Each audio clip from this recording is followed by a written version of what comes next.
நாடு தழுவிய பொது வேலை நிறுத்தத்தால் தமிழகத்தில் பெரிய அளவில் பாதிப்பு ஏற்படாத நிலையில் அண்டை மாநிலங்களிலும் வட மாநிலங்களிலும் போராட்டத்தின் தாக்கம் உள்ளது. பீகாரில் பொது வேலை நிறுத்தத்துக்கு ஆதரவாக ராஷ்டிரிய ஜனதா தள கட்சியின் மாணவர் அணியினர் ரயில் மறியல் போராட்டத்தில் ஈடுபட்டனர். மேற்கு வங்கத்தில் பொது வேலை நிறுத்தத்துக்கு ஆதரவாக இடதுசாரி கட்சிகள் போராட்டத்தில் ஈடுபட்டன. பேருந்துகள் வழக்கம் போல இயக்கப்பட்ட நிலையில் ஓட்டுநர்கள் தலைக்கவசம் அணிந்தவாறு பேருந்துகளை இயக்கியதை காண முடிந்தது. அண்டை மாநிலமான புதுச்சேரியில் ஆட்டோ, டெம்போ மற்றும் தனியார் பேருந்துகள் ஓடவில்லை. ஒரு சில அரசு பேருந்துகள் மட்டுமே காவல்துறையினர் பாதுகாப்போடு இயக்கப்படுகின்றன. கடைகள் முழுவதும் அடைக்கப்பட்டுள்ளன. அரசு பள்ளிகள் வழக்கம் போல செயல்படும் நிலையில் ஒரு சில தனியார் பள்ளிகளுக்கு விடுமுறை விடப்பட்டுள்ளது. பொது வேலை நிறுத்தத்தால் கேரளாவில் கடைகள் அனைத்தும் அடைக்கப்பட்டுள்ளன. பேருந்துகள் எதுவும் ஓடாததால் பொதுமக்கள் பாதிக்கப்பட்டனர். கோவை உக்கடம் மற்றும் காந்திபுரம் பேருந்து நிலையத்திலிருந்து கேரளாவுக்கு செல்லும் பேருந்துகளும் நிறுத்தப்பட்டுள்ளன. கேரளாவில் நடைபெற்று வரும் முழு அடைப்பு போராட்டம் காரணமாக தமிழகத்திலிருந்து வேலைக்கு செல்லும் தொழிலாளிகள் கடும் அவதியடைந்துள்ளனர். 17 அம்ச கோரிக்கைகளை வலியுறுத்தி சிஐடியு மற்றும் ஏஐடியுசி சார்பில் நாடு முழுவதும் போராட்டம் நடத்தப்படுகிறது. எல்லைப் பகுதிகளில் கடைகள் அடைக்கப்பட்டும் பேருந்துகள் நிறுத்தப்பட்டும் உள்ளதால் தமிழகத்திலிருந்து தொழிலாளர்கள் பணிக்கு செல்ல முடியாத நிலை ஏற்பட்டுள்ளது. அதேபோல கேரளாவில் பொதுமக்கள் அன்றாட வேலைகளை மேற்கொள்ள முடியாமல் தவித்து வருகின்றனர். அந்தந்த மாநில மொழி தெரிந்தவர்களுக்கு முன்னுரிமை தந்து பணியமர்த்த பொதுத்துறை வங்கிகள் ஆர்வம் காட்டத் தொடங்கியுள்ளன. மேலும் ஏற்கனவே உள்ள வெளிமாநில பணியாளர்கள் உள்ளூர் மொழியை கற்றுக்கொள்ளவும் வங்கி நிர்வாகங்கள் வலியுறுத்தி வருகின்றன. இதன் மூலம் வாடிக்கையாளர் சேவையை திறம்பட அளிக்க முடியும் என அவை கருதுகின்றன. மேலும் வங்கி ஊழியர்கள் உள்ளூர் மொழிகள் தெரியாததால் சர்ச்சை ஏற்படுவதும் அதிகரித்து வருகிறது. பேங்க் ஆஃப் பரோடா வங்கி அண்மையில் வெளியிட்ட விளம்பரத்தில் கூட மாநில மொழி திறன் அவசியம் என கூறப்பட்டிருந்தது.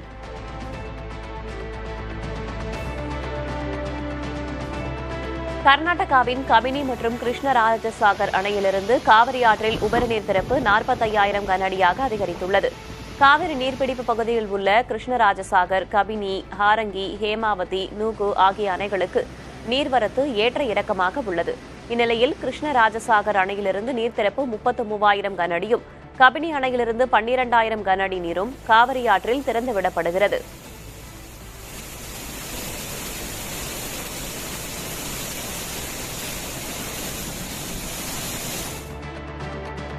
சீனா, பாகிஸ்தான், வங்கதேசம் இடையே ஏற்பட்டு வரும் நெருக்கம் இந்தியாவுக்கு பாதகமாக முடியலாம் என பாதுகாப்பு படைகளின் தலைமை தளபதி அனில் சௌஹான் கூறியுள்ளார். டெல்லியில் கருத்தரங்கு ஒன்றில் பேசிய அவர் பாகிஸ்தானிடம் உள்ள ஆயுதங்களில் 80 விழுக்காடு சீனாவிலிருந்து வாங்கப்பட்டவை என தெரிவித்தார். வங்கதேசத்துடனான இந்தியாவின் உறவுகள் சீராக இல்லை எனவும் அவர் குறிப்பிட்டார். இந்திய பெருங்கடல் பகுதி நாடுகள் பல பொருளாதார சிக்கலில் மாட்டியதால் அதை பயன்படுத்தி அவற்றில் சில வெளிசக்திகள் காலூன்றி விட்டதாகவும் இது இந்தியாவின் நலனுக்கு எதிராக அமையக்கூடும் என்றும் தெரிவித்தார்.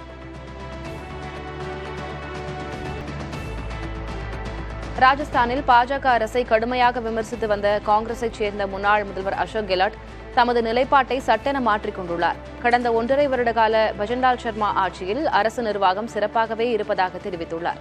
5 வருட ஆட்சியை பாரதிய ஜனதா தாராளமாக பூர்த்தி செய்யட்டும், யார் தடுக்கப் போகிறார்கள் என்றும் கேள்வி எழுப்பியிருக்கிறார். முன்னர் சட்டமன்ற உறுப்பினர் வீட்டில் நடந்த கொள்ளை சம்பவத்தை குறிப்பிட்டு மாநிலத்தின் சட்டம் ஒழுங்கு நிலைமை குறித்து கெலாட் கடுமையாக விமர்சித்திருந்தார். நாடு முழுவதும் உள்ள 16,000 ரயில் நிலையங்களில் இன்டர்லாக் முறையை நிறுவ வேண்டியது அவசியம் என நிபுணர்கள் வலியுறுத்தியுள்ளனர். இந்த ரயில்வே கேட்டுகளால் அவ்வப்போது விபத்துகள் நேரிட்டு வரும் நிலையில் இன்டர்லாக் முறையின் அவசியம் உணர்த்தப்படுகிறது. இன்டர்லாக் செய்யப்பட்ட கேட்டுகள் ரயில்வே சிக்னலுடன் ஒருங்கிணைக்கப்பட்டு செயல்படும் என்று நிபுணர்கள் தெரிவித்தனர். கேட் மூடப்படவில்லை என்றால் ரயிலுக்கு சிக்னல் கிடைக்காது என்றும் இதன் மூலம் விபத்துகள் தவிர்க்கப்படும் எனவும் நிபுணர்கள் குறிப்பிட்டுள்ளனர். அமெரிக்காவின் பதில் வரி விதிப்புக்கான கால அவகாசம் ஆகஸ்ட் 1ஆம் தேதி வரை நீட்டிக்கப்பட்டுள்ள நிலையில் இந்தியாவுடன் விரைவில் வர்த்தக ஒப்பந்தம் கையெழுத்தாகும் என அந்நாட்டு அதிபர் டிரம்ப் தெரிவித்துள்ளார். ஜப்பான், தென்கொரியா, தாய்லாந்து, இந்தோனேஷியா, வங்கதேசம் உள்ளிட்ட 14 நாடுகளுக்கான புதிய வரி விகிதங்களை அமெரிக்க அரசு நேற்று வெளியிட்டது. இதில் இந்தியா இடம்பெறவில்லை. அதே நேரம் அமெரிக்கா கடந்த ஏப்ரலில் வெளியிட்ட அறிவிப்பின் போது இந்தியா மீது 26% வரி விதித்திருந்த நிலையில் ஆகஸ்ட் 1ஆம் தேதி வரை நிறுத்தி வைக்கப்பட்டுள்ளது.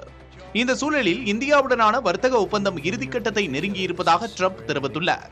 மரபணு மாற்றம் செய்யப்பட்ட தானியங்கள், பால் பொருட்களை விற்பனை செய்ய அமெரிக்கா விரும்பும் நிலையில் இந்தியா அதை ஏற்கவில்லை. இரு நாடுகளுக்கும் இடையே சுமூகமான முறையில் வர்த்தக ஒப்பந்தம் ஏற்பட்டால் இந்தியாவிலிருந்து ஜவுளி, மருந்து, நகைகள் அதிகளவு அமெரிக்காவுக்கு ஏற்றுமதி செய்ய வாய்ப்பிருப்பதாக தகவல்கள் தெரிவிக்கின்றன.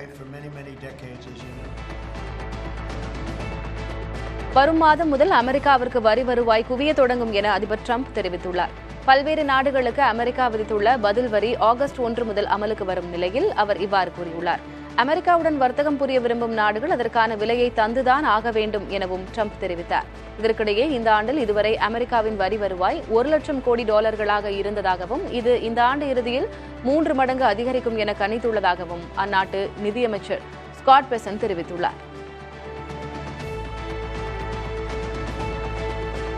இந்தியாவின் சமையல் எரிவாயு இறக்குமதியில் சுமார் 10% அமெரிக்காவிலிருந்து இறக்குமதி செய்ய உள்ளதாக தகவல்கள் தெரிவிக்கின்றன.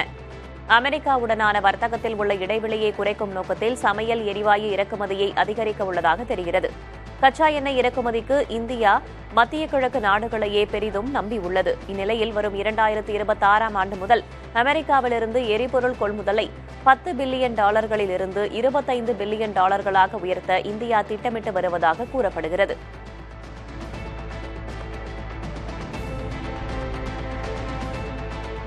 ஆர்மீனிய நாட்டு நாடாளுமன்றத்தில் ஆளுங்கட்சி உறுப்பினர்களுக்கும் எதிர்க்கட்சி உறுப்பினர்களுக்கும் இடையே கடும் கைகலப்பு ஏற்பட்டது. அரசுக்கு எதிராக எதிர்க்கட்சி உறுப்பினர் சாக்சியான் கடுமையாக பேசிவிட்டு வெளியேற முயன்றபோது அவரை ஆளுங்கட்சி உறுப்பினர்களுக்குள் வாக்குவாதம் ஏற்பட்டது. இது கைகலப்பாக மாறி ஒருவரை ஒருவர் தாக்கிக் கொண்டனர். இதையடுத்து சாக்சியனும் மற்ற 15 எம்பிக்களும் ஆட்சியை கவிழ்க்க முயன்றதாக வழக்கு பதிவு செய்து நடவடிக்கை எடுக்கப்பட்டுள்ளது.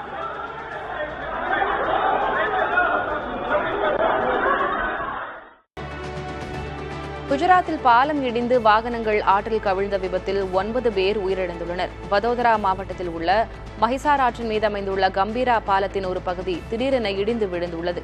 இதில் 4 வாகனங்கள் ஆற்றில் கவிழ்ந்தன. டேங்கர் லாரி ஒன்று நூலிழையில் தப்பியது. இந்த விபத்தில் 9 பேர் உயிரிழந்த நிலையில் 6 பேர் காயமடைந்த நிலையில் மீட்கப்பட்டனர். மீட்புப் பணிகள் தொடர்ந்து நடைபெற்று வரும் நிலையில் 45 ஆண்டுகளுக்கு முன் அமைக்கப்பட்ட அப்பாலம் ஏற்கனவே சேதமடைந்திருந்ததாகவும் அதனை சீரமைக்க வேண்டும் என்ற கோரிக்கையை அதிகாரிகள் கண்டுகொள்ளவில்லை எனவும் புகார் எழுந்துள்ளது.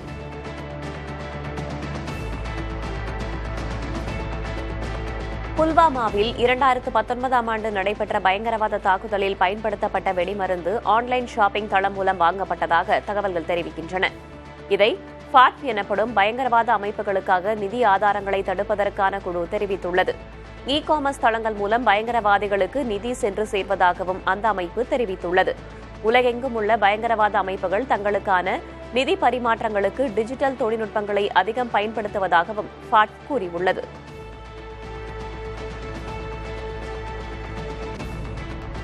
ஆப்கானிஸ்தானில் தாலிபான்களின் அடக்குமுறை கொள்கைகளை முடிவுக்கு கொண்டுவரும் ஐநா பொதுசபை தீர்மானத்தின் மீதான வாக்கெடுப்பில் இந்தியா பங்கேற்காமல் நடுநிலை வகித்தது. பாகிஸ்தான் உட்பட 116 நாடுகள் ஆதரவாக வாக்களித்தன. இத்தீர்மானம் ஆப்கானிஸ்தானில் அனைவரையும் உள்ளடக்கும் அரசியலை வலியுறுத்தியது. பெண்களை கல்வி, வேலைவாய்ப்பு மற்றும் பொது வாழ்க்கையிலிருந்து விலக்கி வைக்கும் கொள்கைகளை தாலிபான்கள் மாற்றிக்கொள்ளுமாறு கோரியது. ஆப்கானிஸ்தானில் நிலவும் பிரச்சினைகளுக்கு தண்டனை நடவடிக்கைகளால் தீர்வு காண முடியாது என்று இந்தியா கூறியுள்ளது.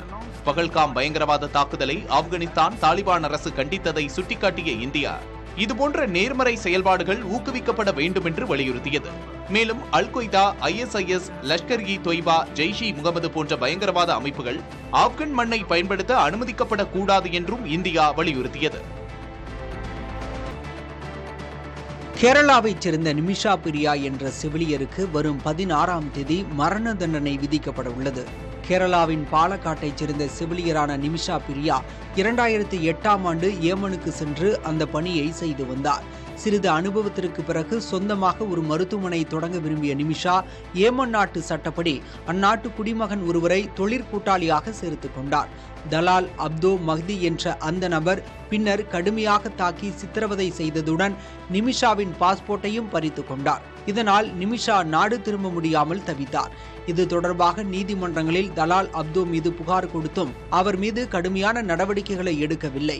இந்நிலையில் தலாலிடம் உள்ள தனது பாஸ்போர்ட்டை மீட்க மயக்க மருந்து கொடுக்க நிமிஷா முயன்றதாகவும் அது அளவுக்கு அதிகமாக சென்று அந்த நபர் இறந்துவிட்டதாகவும் கூறப்படுகிறது. 2017ஆம் ஆண்டு நடந்த இந்த சம்பவம் தொடர்பாகத்தான் நிமிஷாவுக்கு மரண தண்டனை விதிக்கப்பட்டுள்ளது. ராஜஸ்தானில் கனமழையால் ஏற்பட்ட வெள்ளத்தில் புதிதாக அமைக்கப்பட்ட மாநில நெடுஞ்சாலையில் பெரும்பகுதி அடித்துச் செல்லப்பட்டுள்ளது. அம்மாநிலத்தின் ஜுன்ஜுனு மாவட்டத்தில் உள்ள கட்லி நதியில் கனமழையால் வெள்ளப்பெருக்கு ஏற்பட்டது. இதில் 6 மாதங்களுக்கு முன்பு அமைக்கப்பட்டு திறப்பு விழாவிற்கு தயாராக இருந்த நெடுஞ்சாலை அடித்துச் செல்லப்பட்டுள்ளது.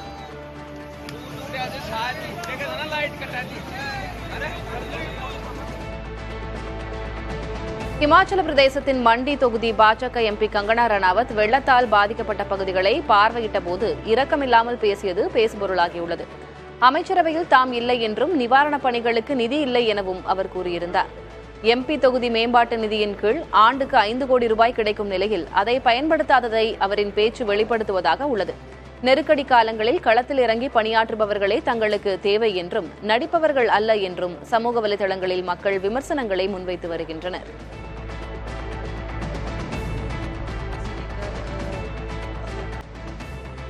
EPF எனப்படும் தொழிலாளர் வருங்கால வைப்பு நிதி அமைப்பின் சந்தாதாரர்களில் 96 விழுக்காடு பேருக்கு கடந்த நிதியாண்டிற்கான வட்டித் தொகை வழங்கப்பட்டுவிட்டது.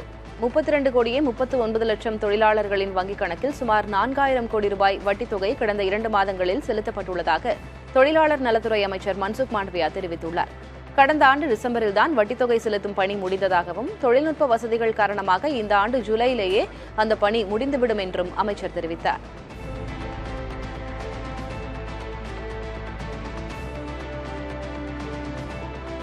பொது வேலைநிறுத்த போராட்டத்தால் கேரளாவில் பொதுமக்களின் இயல்பு வாழ்க்கை பாதிக்கப்பட்டது. கேரளாவில் இடதுசாரி கட்சிகளின் முழு ஆதரவு காரணமாக அரசு பேருந்துகள், தனியார் பேருந்துகள், ஆட்டோ, ஜீப் என வாகன போக்குவரத்து முற்றிலுமாக முடங்கியது.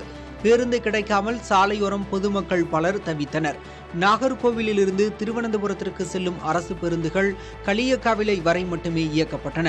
தேனி மாவட்டத்திலிருந்து கேரளாவுக்கு இயக்கப்படும் அரசு பேருந்துகள் தமிழக எல்லைகள் வரை மட்டுமே இயக்கப்பட்டன. தோட்ட வேலைக்கு செல்லும் தொழிலாளர்களின் வாகனங்களும் இயக்கப்படவில்லை. இதனிடையே கேரளாவில் பொது வேலைநிறுத்தத்தில் பங்கேற்காத அரசு பேருந்து ஓட்டுநர் ஒருவர் ஹெல்மெட் அணிந்து பேருந்தை ஓட்டிச் சென்ற காட்சி இணையத்தில் வைரலாகியுள்ளது. புதிய கட்சி தொடங்கும் எலான் மஸ்கின் அறிவிப்பு அமெரிக்க அரசியலில் புதிய திருப்பத்தை ஏற்படுத்தியுள்ளது. அங்குள்ள பல சிறிய கட்சிகள் எலான் மஸ்குடன் இணைந்து செயல்பட விருப்பம் தெரிவித்துள்ளன. தற்போது வரை குடியரசுக் கட்சி மற்றும் ஜனநாயக கட்சி என இருவரும் கட்சிகள் மட்டுமே அமெரிக்க அரசியலில் 2 நூற்றாண்டுகளுக்கு மேலாக ஆதிக்கம் செலுத்தி வருகின்றன. தங்கள் கட்சியும் வளர இதுவே சரியான தருணம் என்று சிறிய கட்சிகள் கருதுகின்றன. முன்னேற்ற கட்சி, சுதந்திர கட்சி உள்ளிட்ட சில கட்சிகள் மஸ்கை தொடர்பு கொண்டுள்ளன. இவர்களில் சிலர் ஏற்கனவே மஸ்கை விமர்சித்து வந்தவர்கள் ஆவர். அடுத்த ஆண்டு அமெரிக்காவில் பல மாநிலங்களில் தேர்தல் நடைபெறவுள்ள நிலையில் மஸ்கின் கட்சி அதில் முக்கிய பங்கை வகிக்கும் என்று கூறப்படுகிறது. காசாவில் இஸ்ரேல் படைகள் தொடர்ந்து தாக்குதல் நடத்தி வருகின்றன. இந்த தாக்குதலில் குண்டு காயம்பட்டு உயிருக்கு போராடும் குழந்தை ஒன்றை மருத்துவர் ஒருவர் தன் உடலுடன் அணைத்து முதலுதவி சிகிச்சை அளித்தவாறே ஆம்புலன்ஸில் மருத்துவமனைக்கு செல்லும் காட்சி பதற்றத்தையும் நெகிழ்ச்சியையும் ஏற்படுத்துவதாக உள்ளது. ஒரு கையில் ஸ்டேரிங்கையும் ஒரு கையில் குழந்தைக்கு முதலுதவி சிகிச்சையும் அளித்தவாறே செல்லும் காட்சி நெகிழ்ச்சி தரும் வகையில் இருந்தது.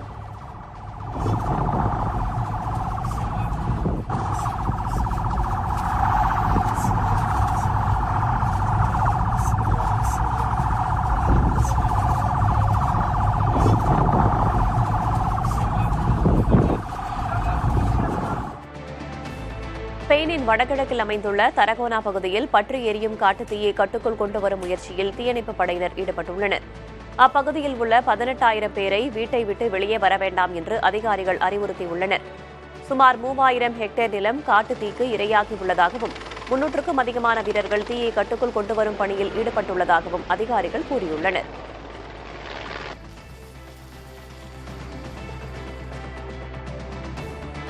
மாணவர்கள் ஒருபோதும் கோட்சே கூட்டத்தின் வழியில் சென்றுவிடக்கூடாது என்று முதலமைச்சர் மு.க.ஸ்டாலின் அறிவுரை கூறியுள்ளார். திருச்சியில் உள்ள புகழ்பெற்ற ஜமால் முகமது கல்லூரியின் பவள விழாவில் பங்கேற்ற முதலமைச்சர் கல்லூரியின் புதிய கட்டடத்தை திறந்து வைத்தார். விழாவில் மாணவர்கள் மத்தியில் உரையாற்றிய அவர் மாணக்கரை சந்திக்கும் போது புதிய உற்சாகம் பிறப்பதாக மகிழ்ச்சியுடன் கூறினார். கல்லூரி நட்பு எப்போதும் தொடர வேண்டும் என்றும் அது சமூகத்திலும் எதிரொலிக்க வேண்டும் என்றும் மாணக்கருக்கு முதலமைச்சர் அறிவுரை கூறினார். திராவிட மாடல் ஆட்சியில் கல்விக்கு முக்கியத்துவம் அளித்து பல்வேறு சிறப்பு திட்டங்கள் நிறைவேற்றப்படுவதாக மு.க.ஸ்டாலின் பெருமிதத்தோடு சுட்டிக்காட்டினார். கடந்த கால படிப்பினைகளோடு நிகழ்கால வாய்ப்புகளையும் பயன்படுத்தினால் எதிர்காலம் வளமாகும் என்று மாணக்கருக்கு முதலமைச்சர் அறிவுரை கூறினார். காந்தி வழி, அம்பேத்கர் வழி, பெரியார் வழின்னு நமக்கான பல வழிகள் இருக்கு. மாணவர்களாகிய நீங்கள் ஒருபோதும் கோட்சே கூட்டத்துடைய வழியில போயிடக்கூடாது. உயர்ந்த சிந்தனையாளர்களோட தொலைநோக்கு பார்வையை செயல் வடிவமாக்க போறவங்க மாணவர்களாக நீங்க தான். மாணவர்களுக்கு படிப்பு ரொம்ப முக்கியம். அதுதான் உங்களுடைய நிலையான சொத்து. அதோட பல்வேறு திறமைகள் கொண்டவர்களாக, நம்பிக்கையையும் சமூக அக்கறையும் நிறைஞ்சவங்களாக வளரணும். திருச்சி ஜமால் முகமது கல்லூரியின் பவள விழாவில் உரையாற்றிய முதல்வர் மு.க.ஸ்டாலின், அந்த கல்லூரியின் சீனியர் மாணவர்கள் தனக்கு கேபினெட்டின் சீனியர்களாக திகழ்வதாக ருசிகரமாக பேசினார். காந்தி வழி, அம்பேத்கர் வழி, பெரியார் வழின்னு நமக்கான பல வழிகள் இருக்கு. மாணவர்களாகிய நீங்கள் ஒருபோதும் கோட்சே கூட்டத்துடைய வழியில போயிடக்கூடாது. உயர்ந்த சிந்தனையாளர்களோட தொலைநோக்கு பார்வையை செயல் வடிவமாக்க போறவங்க மாணவர்களாக நீங்க தான். மாணவர்களுக்கு படிப்பு ரொம்ப முக்கியம். பள்ளக்கோட்டை கோயில் குடமுழுக்கில் சாதிய பாகுபாடு நடக்கவில்லை என பாஜக மூத்த தலைவர் தமிழிசை சவுந்தரராஜன் தெரிவித்துள்ளார். வல்லக்கோட்டை முருகன் கோயில் குடமுழுக்கில் தமிழிசைக்கு அனுமதி வழங்கப்பட்ட நிலையில் தமிழக காங்கிரஸ் கமிட்டி தலைவர் செல்வ பெருந்தகைக்கு அனுமதி மறுக்கப்பட்டதாக சர்ச்சை எழுந்தது.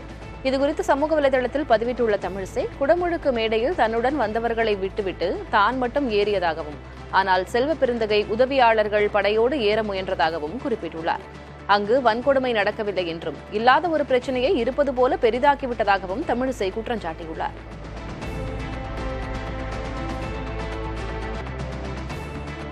சேலம் மாவட்டம் மகுடஞ்சாவடி அருகே கார் மீது இருசக்கர வாகனம் மோதிய விபத்தின் காட்சிகள் வெளியாகி பரபரப்பை ஏற்படுத்தியுள்ளது. சிவசக்தி என்ற கல்லூரி மாணவர் மகுடஞ்சாவடியிலிருந்து எடப்பாடி நோக்கி இருசக்கர வாகனத்தில் சென்று கொண்டிருந்தார். பாலத்தில் வேகமாக சென்றபோது எதிரே வந்த கார் மீது மோதியதில் தூக்கி வீசப்பட்டார். இதில் சிறு காயங்களோடு நல்வாய்ப்பாக உயிர் தப்பினார். விபத்து தொடர்பான காட்சிகள் காரில் பொருத்தப்பட்ட கேமராவில் பதிவாகியுள்ளது.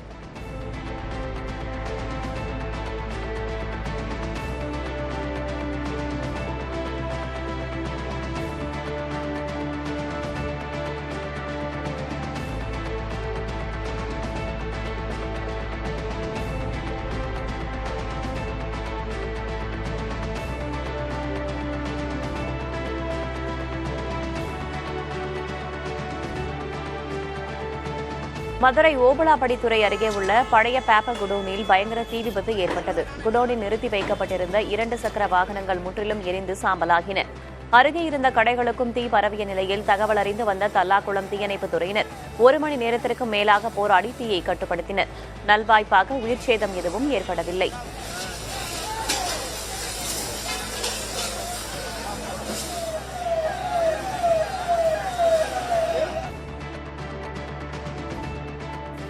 திருச்செந்தூர் சுப்பிரமணிய சுவாமி கோயிலின் யானை தெய்வானை ஆனந்தமாக குளித்த அழகிய காட்சி பக்தர்களை வெகுவாக கவர்ந்தது.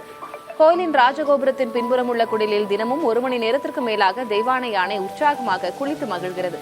பக்தர்கள் இந்த காட்சியை கண்டு ரசித்து புகைப்படம் எடுத்துச் சென்றனர்.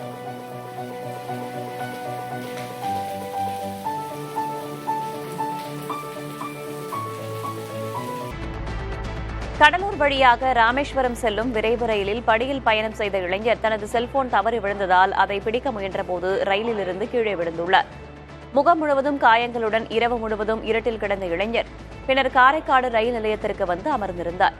இதை பார்த்த பொதுமக்கள் 108 ஆம்புலன்ஸ் மூலம் அவரை கடலூர் அரசு மருத்துவமனைக்கு அனுப்பி வைத்தனர்.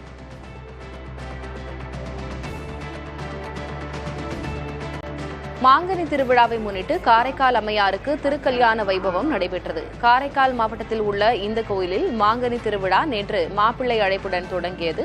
இன்று காரைக்கால் அம்மையாருக்கும் பரமதத்த செட்டியாருக்கும் சிவாச்சாரியார்கள் வேத மந்திரங்களை ஓதி திருமணம் செய்து வைக்கும் நிகழ்வு நடைபெற்றது. மாங்கனி திருவிழாவின் முக்கிய நிகழ்வான மாங்கனி இறைத்தல் நிகழ்ச்சி நாளை நடைபெற உள்ளது. இதனால் காரைக்கால் மாவட்டத்திற்கு உள்ளூர் விடுமுறை அறிவிக்கப்பட்டுள்ளது.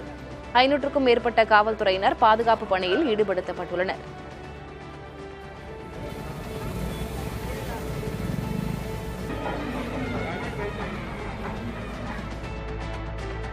கடலூரில் பள்ளி வேன் மீது ரயில் மோதிய விபத்தில் 3 மாணவர்கள் உயிரிழந்த நிலையில் விளக்கம் கேட்டு சம்பந்தப்பட்ட பள்ளிக்கு தனியார் பள்ளிகள் இயக்ககம் நோட்டீஸ் அனுப்பியுள்ளது. செம்மங்குப்பத்தில் ரயில் மோதி விபத்தில் சிக்கிய தனியார் பள்ளி வேனில் உதவியாளர் இல்லை என்பது தெரியவந்தது. பள்ளி பேருந்துகள் மற்றும் வேன்களில் உதவியாளர்கள் கட்டாயம் இருக்க வேண்டும் என்ற கட்டுப்பாடு நெறிமுறை உள்ளது. ஆனால் விபத்துக்குள்ளான பள்ளி வேனில் இது பின்பற்றப்படாததால் சம்பந்தப்பட்ட தனியார் பள்ளியின் முதல்வருக்கு கடலூர் மாவட்ட தனியார் பள்ளிகள் மாவட்ட கல்வி அலுவலர் நோட்டீஸ் அனுப்பியுள்ளார். பள்ளி வாகனத்தில் உதவியாளர் ஏன் நியமிக்கப்படவில்லை, பாதுகாப்பு நடைமுறைகள் ஏன் முறையாக பின்பற்றப்படவில்லை என்பன போன்ற கேள்விகள் முன்வைக்கப்பட்டு 3 நாட்களுக்குள் விளக்கம் அளிக்க வேண்டும் என்று அந்த நோட்டீஸில் கேட்டுக் கொள்ளப்பட்டுள்ளது.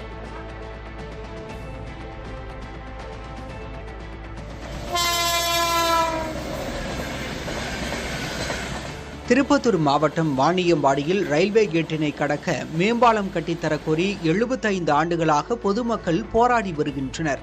வாணியம்பாடி நகரின் மையப்பகுதியிலிருந்து ஆலங்காயம் செல்லும் பிரதான சாலையில் நியூ டவுன் ரயில்வே கேட் அமைந்துள்ளது.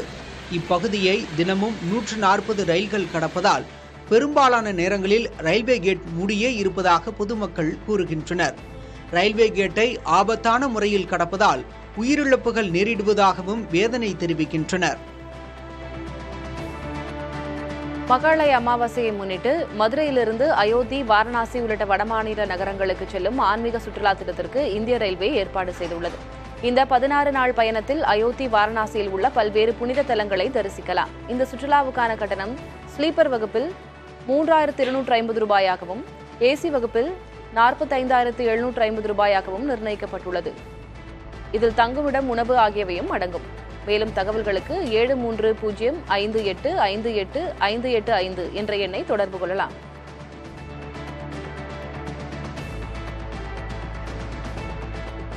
முல்லை பெரியாறு அணையிலிருந்து வைகை அணைக்கு செல்லும் நீர் வழித்தடத்தில் கம்பம் சுருளிப்பட்டி பகுதியில் ஆற்றங்கரை உடைந்து சுமார் 2000 ஏக்கர் விளைநிலங்கள் நீரில் மூழ்கும் அபாயம் ஏற்பட்டிருக்கிறது.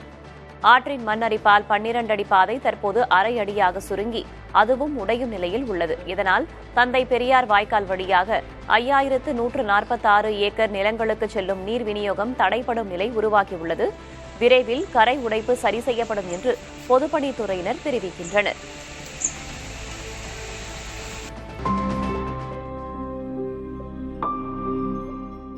இரத்த அழுத்தம், சர்க்கரை அளவு, கொழுப்பு மட்டுமே நம் உடல்நலத்தின் குறியீடுகள் அல்ல. கைப்பிடி இறுக்கம் தளர்வது கூட உடல்நல பாதிப்பின் பெரிய அறிகுறி என ஆய்வுகள் தெரிவிக்கின்றன. 17 நாடுகளைச் சேர்ந்த 1,40,000 பேரிடம் நடத்தப்பட்ட ஆய்வுகள் அடிப்படையில் லான்செட் ஆய்வுதழ் இந்த தகவலை தெரிவித்துள்ளது. கைப்பிடி இறுக்கம் தளர்வது சர்க்கரை, மூட்டுவலி உள்ளிட்ட பல்வேறு நோய்களின் அறிகுறி என ஆய்வு குறிப்பிடுகிறது. கரங்களின் பலத்தை சில சோதனைகள் மூலம் நாம் உணரலாம். பார் கம்பியில் 90 முதல் 120 நிமிடங்கள் வரை தொங்குவதற்கான வலு உங்களுக்கு இருக்க வேண்டும். டென்னிஸ் பந்தை 15 முதல் 30 நொடிகள் அழுத்தி பிடித்து விடுவிப்பதற்கான வலு உங்களுக்கு இருக்க வேண்டும். அவ்வாறு இருந்தால் பிரச்சனை இல்லை. இல்லாத பட்சத்தில் மாரடைப்பு, நரம்பு தளர்வு போன்ற பிரச்சனைகள் வர வாய்ப்புள்ளதாக எச்சரிக்கப்பட்டுள்ளது. கைப்பிடி இறுக்கத்தை வலுவாக்க வீட்டிலும் உடற்பயிற்சி கூடத்திலும் சில பயிற்சிகளை மேற்கொள்ளலாம் என்றும் அறிவுறுத்தப்பட்டுள்ளது. டென்னிஸ் பந்தை அழுத்தி பிடித்து விடுவிப்பதை போன்ற பயிற்சிகளை சில நிமிடங்கள் செய்யலாம்.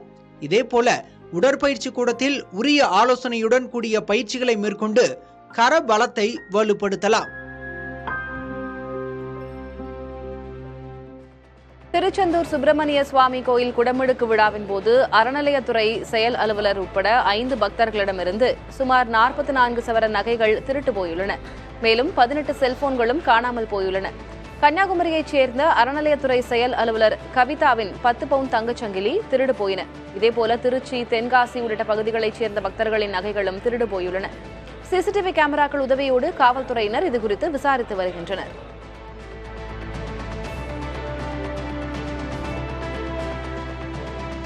நெல்லையிலிருந்து சென்னை வந்த வந்தே பாரத் ரயிலில் ஏசியில் ஏற்பட்ட கோளாறால் புகைமூட்டம் எழுந்தது. நெல்லையிலிருந்து காலையில் புறப்பட்ட வந்தே பாரத் ரயில் வடமதுரை தாமரைப்படி பகுதிக்கு வந்தபோது ஏசியில் கோளாறு ஏற்பட்டது. இதனால் புகைமூட்டம் எழுந்த நிலையில் ரயில் உடனடியாக நிறுத்தப்பட்டு கோளாறு சரி செய்யப்பட்டது. பின்னர் 30 நிமிடங்கள் தாமதமாக ரயில் புறப்பட்டது. இதனிடையே புகைமூட்டம் ஏற்பட்ட பெட்டியில் இருந்த பயணிகள் அச்சமடைந்து மற்றொரு பெட்டிக்கு வந்து ரயிலை நிறுத்தக் கோரும் வீடியோ வெளியாகியுள்ளது.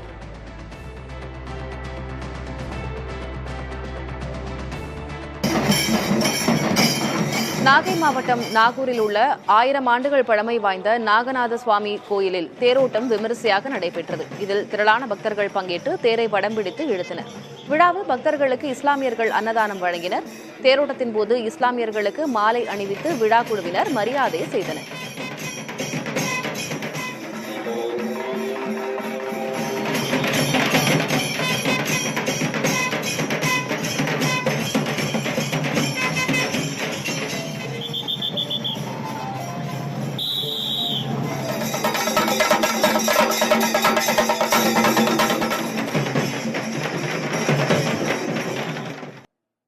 ரஷ்ய அதிபர் புட்டினின் செயல்பாடுகள் அதிருப்தி தருவதாகவும் அந்நாட்டு மீது பொருளாதார தடை விதிப்பது குறித்து பரிசீலிப்பதாகவும் அமெரிக்க அதிபர் ட்ரம்ப் தெரிவித்துள்ளார். உக்ரைன் மீது போரை நிறுத்த புட்டினை ட்ரம்ப் பலமுறை வலியுறுத்தினார். ஆனாலும் புட்டின் தொடர்ந்து உக்ரைன் மீது போரிடுவது ட்ரம்பிற்கு ஆத்திரமூட்டியுள்ளது. இதையடுத்து ரஷ்ய தாக்குதல்களை சமாளிக்க உக்ரைனுக்கு கூடுதலாக ஆயுதங்களை அனுப்புவதாக ட்ரம்ப் அறிவித்திருந்தார். இதற்கிடையே உக்ரைன் மீது நேற்று இரவில் ஒரே நாளில் 728 ட்ரோன்களையும் 12 ஏவுகணைகளையும் வீசி தாக்கியுள்ளது ரஷ்யா. இதில் 296 ட்ரோன்களை இடைமறித்து அழித்ததாக உக்ரைன் தெரிவித்துள்ளது. இந்த தாக்குதல்கள் உக்ரைனின் மேற்கு பகுதியில் நடத்தப்பட்டது. 3 ஆண்டுகளாக நடத்தி வரும் போரில் உக்ரைனின் 1/5 பகுதி நிலப்பரப்பை ரஷ்யா தன் வசப்படுத்தியுள்ளது குறிப்பிடத்தக்கது. அமெரிக்க அதிபர் டிரம்பின் அறிவிப்பு இந்திய ஜவுளித்துறைக்கு மகிழ்ச்சியை ஏற்படுத்தியுள்ளது. உலக ஜவுளி வர்த்தகத்தில் இந்தியாவிற்கு முக்கிய போட்டியாளராக உள்ள வங்கதேசத்திற்கு 35% வரியை அமெரிக்கா விதித்ததுதான் இதற்கு காரணம். இந்திய ஆடைகளுக்கு அமெரிக்காவில் தேவை அதிகரிக்கும் என்ற எதிர்பார்ப்பால் ஜவுளித்துறை சார்ந்த பங்குகள் 15% வரை உயர்ந்தன. எனினும் இந்தியாவுக்கான வரி விதிப்புகள் குறித்த விவரம் வெளியான பின்பே இந்த ஏற்றம் தொடருமா இல்லை சரிவு ஏற்படுமா என்பது தெரியவரும். மனித உடல் உறுப்புகளை நீண்ட நேரம் பாதுகாத்து வைக்கும் அறிவியல் கண்டுபிடிப்பிற்கு இந்த ஆண்டுக்கான மெக்ராஃபட் விருது அறிவிக்கப்பட்டுள்ளது. இது பொறியியல் துறைக்கான நோபல் பரிசு என்று கருதப்படும் விருது. ஆக்ஸ்போர்ட் பல்கலைக்கழகத்தின் ஆர்கன் எக்ஸ் என்ற அமைப்பு தயாரித்திருக்கும் ஒரு பெட்டியில் கல்லீரல், சிறுநீரகம் போன்ற உறுப்புகளை நீண்ட நேரம் கெடாமல் பாதுகாத்து வைக்க முடியும். இதன் மூலம் உடல் உறுப்பு மாற்று அறுவை சிகிச்சைகளில் வெற்றி சதவீதத்தை மேலும் அதிகரிக்க முடியும் என்றும் மருத்துவ நிபுணர்கள் கூறுகின்றனர்.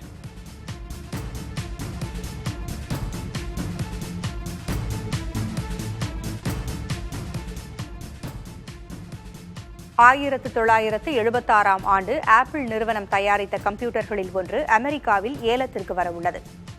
இது சுமார் 5 கோடி ரூபாய் வரை விலை போகும் என்று எதிர்பார்க்கப்படுகிறது. கலிபோர்னியாவில் சிறு அறை ஒன்றில் ஸ்டீவ் ஜாப் மற்றும் ஸ்டீவ் வோஸ்னியாக் ஆகிய இருவரும் இணைந்து தயாரித்த முதல் 50 ஆப்பிள் கம்ப்யூட்டர்களில் இதுவும் ஒன்று. 50 ஆண்டுகள் ஆன பின்னரும் இந்த கம்ப்யூட்டர் இயங்கும் நிலையில் இருப்பது குறிப்பிடத்தக்கது. இந்த கம்ப்யூட்டர்கள் உலகையே மாற்றியவை என இதை ஏலம் விடும் சோத்பி நிறுவனம் தெரிவித்துள்ளது.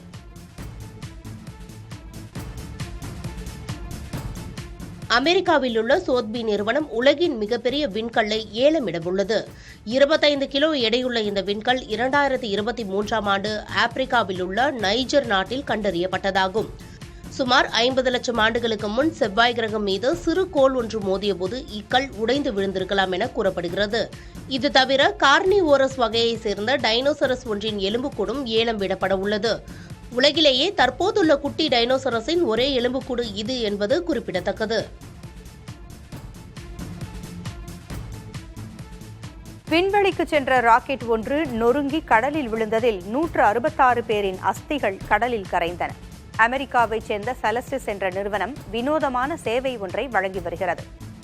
இறந்தவர்களின் அஸ்தியை விண்வெளியில் கலக்கவிட்டு அது காலங்காலமாக பூமியை சுற்றி வரும் வகையில் செய்கிறது. தங்கள் குடும்பத்தினர் அஸ்தி இவ்வாறு மிதப்பதை விரும்பும் பலரும் இந்த நிறுவனத்தை அணுகுகின்றனர். இதற்கு பெரிய தொகையும் கட்டணமாக வசூலிக்கப்படுகிறது. இதுபோன்று 166 பேரின் அஸ்திகளோடு விண்வெளிக்கு கடந்த ஜூன் மாதம் 23ஆம் தேதி சென்ற ஸ்பேஸ் ராக்கெட் வழியிலேயே வெடித்து சிதறியது. இதனால் ராக்கெட்டிற்குள் வைக்கப்பட்டிருந்த அஸ்திகள் விண்வெளியில் கலப்பதற்கு பதில் கடலில் கலந்தன. செலஸ்டிஸ் நிறுவனம் இதுபோன்று பலமுறை அஸ்திகளை, மனித மரபணுக்களையும் விண்வெளிக்கு அனுப்பி வைத்துள்ளது. தங்கள் உறவுகளின் அஸ்தியும் மரபணுவும் விண்வெளியில் சுற்றி வருவதை உணர்வுபூர்வமாக பலரும் விரும்புவதால் இந்த தொழிலுக்கு வரவேற்பு அதிகமாக உள்ளது.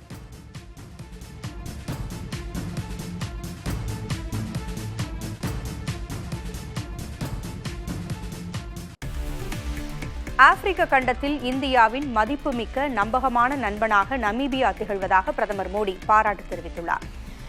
5 நாடுகள் சுற்றுப்பயணத்தின் இறுதிக்கட்டமாக ஆப்பிரிக்காவின் தென்பகுதி நாடான நமீபியாவிற்கு பிரதமர் சென்றுள்ளார்.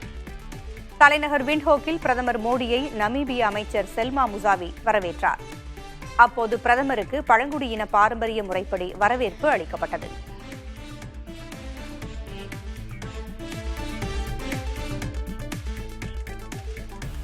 பீகாரில் சிறப்பு வாக்காளர் பட்டியல் திருத்தப் பணிகளை எதிர்த்து காங்கிரஸ் மக்களவைக் குழு தலைவர் ராகுல் காந்தி தலைமையில் பேரணி நடைபெற்றது. பாட்னாவில் உள்ள தேர்தல் ஆணைய அலுவலகத்தை நோக்கி திறந்த வாகனத்தில் நடைபெற்ற இந்த பேரணியில் ராஷ்டிரிய ஜனதா தள தலைவர் தேஜஸ்வி யாதவ், இந்திய கம்யூனிஸ்ட் கட்சியின் பொதுச் செயலாளர் டி ராஜா உள்ளிட்ட கூட்டணி கட்சிகளின் தலைவர்களும் பங்கேற்றனர். மேலும் பீகார் மாநிலம் முழுமையும் இந்தியா கூட்டணி கட்சியினர் வேலை நிறுத்தத்திற்கு அழைப்பு விடுத்திருந்தனர். இதனால் பல இடங்களில் பேருந்து மற்றும் ரயில் போக்குவரத்து முடங்கியது. பல இடங்களில் சாலைகளில் தடைகள் ஏற்படுத்தப்பட்டிருந்ததால் இயல்பு வாழ்க்கை பாதிக்கப்பட்டது. பீகாரில் வாக்காளர் பட்டியலில் வங்கதேச சட்டவிரோத குடியேறிகள் பலர் இருப்பதாகவும் அவர்களை நீக்க வேண்டும் என்று கூறி இச்சிறப்பு திருத்தத்தை தேர்தல் ஆணையம் மேற்கொண்டுள்ளது. ஆனால் இதன் மூலம் தங்களுக்கு எதிராக உள்ள பட்டியல் இன மற்றும் சிறுபான்மை சமூகத்தினரை வாக்காளர் பட்டியலில் இருந்து நீக்க பாஜக முனைவதாக காங்கிரஸ் உள்ளிட்ட கட்சிகள் குற்றஞ்சாட்டுகின்றன.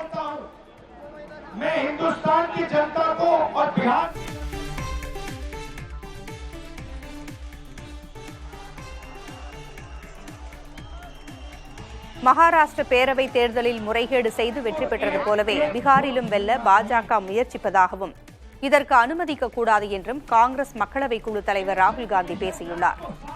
பாட்னாவில் இந்தியா கூட்டணி கட்சியினர் மத்தியில் பேசிய ராகுல் காந்தி, தேர்தல் ஆணையம் சுயேட்சையாக செயல்பட்டு அரசமைப்பு சாசனத்தை பின்பற்ற வேண்டும் என்றும் பாஜகவின் முகவர் போல் செயல்படக்கூடாது என்றும் அறிவுறுத்தினர். பீகாரில் செயல்படுத்தப்பட்டு வரும் வாக்காளர் பட்டியல் சிறப்பு திருத்த நடவடிக்கை மகாராஷ்டிர தேர்தல் முறைகேடுகளின் தொடர்ச்சியே என்றும் ராகுல் காந்தி குறிப்பிட்டார். வாக்குகளை திருடுவதற்காகவே வாக்காளர் பட்டியலில் இருந்து பெயர்களை நீக்கும் முயற்சி நடைபெற்று வருவதாக கூறிய ராகுல் காந்தி, இளைஞர்களின் வாக்குரிமையை தேர்தல் ஆணையம் பறிப்பதை ஒருபோதும் அனுமதிக்க முடியாது என்றும் உறுதிபட தெரிவித்தார்.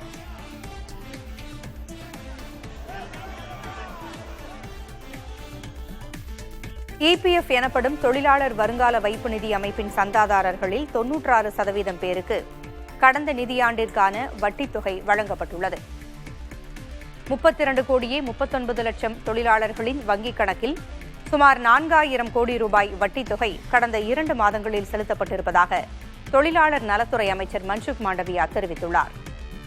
கடந்த ஆண்டு டிசம்பரில்தான் வட்டித் தொகை செலுத்தும் பணி முடிந்ததாகவும் தொழில்நுட்ப வசதிகள் காரணமாக இந்த ஆண்டு ஜூலையிலேயே அந்த பணி முடிந்துவிடும் என்றும் அமைச்சர் தெரிவித்தார்.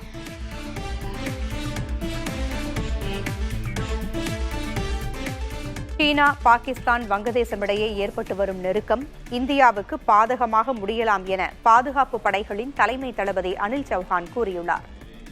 டெல்லியில் கருத்தரங்கு ஒன்றில் பேசிய அவர், பாகிஸ்தானிடமுள்ள ஆயுதங்களில் 80% சீனாவிலிருந்து வாங்கப்பட்டவை என்று தெரிவித்தார். வங்கதேசத்துடனான இந்தியாவின் உறவுகள் சீராக இல்லை என்றும் அவர் குறிப்பிட்டார்.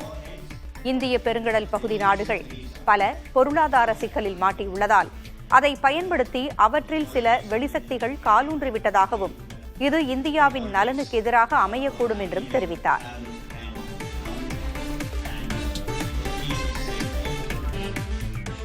அந்தந்த மாநில மொழி தெரிந்தவர்களுக்கு முன்னுரிமை தந்து பணியமர்த்த பொதுத்துறை வங்கிகள் ஆர்வம் காட்டத் தொடங்கியுள்ளன. மேலும் ஏற்கனவே உள்ள வெளிமாநில பணியாளர்கள் உள்ளூர் மொழியை கற்றுக்கொள்ளவும் வங்கி நிர்வாகங்கள் வலியுறுத்தி வருகின்றன. இதன் மூலம் வாடிக்கையாளர் சேவையை திறம்பட அளிக்க முடியும் என்றும் அவை கருதுகின்றன. மேலும் வங்கி ஊழியர்கள் உள்ளூர் மொழிகள் தெரியாததால் சர்ச்சை ஏற்படுவதும் அதிகரித்து வருகிறது. பேங்க் ஆஃப் பரோடா வங்கி அண்மையில் வெளியிட்ட விளம்பரத்தில் கூட மாநில மொழித்திறன் அவசியம் என்று கூறப்பட்டிருந்தது. CNG எரிபொருளில் இயங்கும் வாகனங்கள் விற்பனை இந்தியாவில் அதிகரித்திருப்பதாக புள்ளி விவரங்கள் கூறுகின்றன. 2020-21 ஆண்டில் மொத்த வாகன விற்பனையில் CNG வாகனங்களின் பங்கு 4.6% இருந்த நிலையில் 2024-25 அது 16.2% அதிகரித்திருப்பதாக புள்ளி விவரங்கள் கூறுகின்றன. இதே காலகட்டத்தில் பெட்ரோலில் இயங்கும் வாகனங்கள் விற்பனை 62.3%இலிருந்து 52.3%ஆக குறைந்திருப்பதாக தெரியவந்துள்ளது. டீசல் வாகனங்களின் விற்பனை 30%இலிருந்து 17.5%ஆக குறைந்துள்ளது. டீசல் வாகனங்களை விட சிஎன்ஜி வாகனங்கள் விலை குறைவாக இருப்பது, இயக்க செலவுகள் குறைவாக இருப்பது, 15 ஆண்டுகளுக்கு மேல் பயன்படுத்தக்கூடாது என்ற கட்டுப்பாடு இல்லாதது, இருவேறு எரிபொருளில் ஓடும் வசதி, எரிவாயு நிரப்பும் வசதி பெருகியுள்ளது ஆகியவை இவற்றின் விற்பனை அதிகரிக்க காரணங்கள் என்று கூறப்படுகிறது. சிஎன்ஜி கார்களை தனிநபர்களை விட வாடகை கார் சேவை நிறுவனங்களை அதிகம் வாங்குவதும் ஆய்வுகளில் தெரியவந்துள்ளது.